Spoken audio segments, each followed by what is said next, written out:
Watching 8-year-old Aya play, you'd never guess she's become the embodiment of a tragedy. One of 1 million Syrian children who are now refugees. She's happy her family was able to flee the devastation of Homs, but I'm curious what her life is like now. One dismissive expression says it all. I press on, asking how life here is so difficult. It's just not good, she tells me. It's just not good. Aya doesn't say much today, but she does make it clear she wishes she were back in school. She went briefly after arriving here in neighboring Lebanon, but after a while, her family could no longer afford the transportation fees, and she had to stop.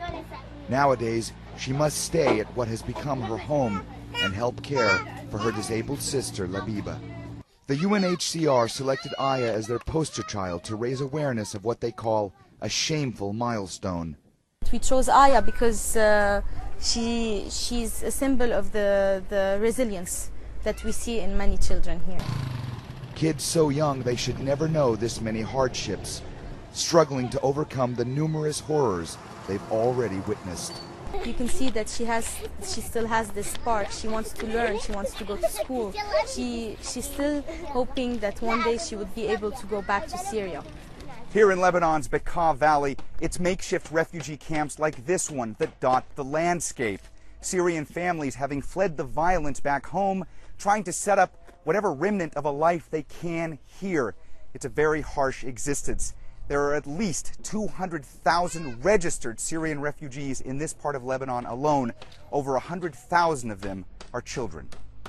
In all, more than 750,000 Syrian child refugees are under the age of 11.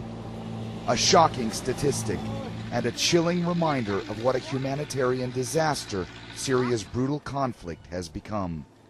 These children may have escaped a civil war, but it's clear the trauma remains, raising fears they'll become a lost generation.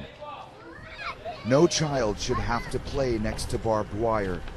These kids barely notice it. Mohammed Jamjoom, CNN, in the Bekaa Valley, Lebanon.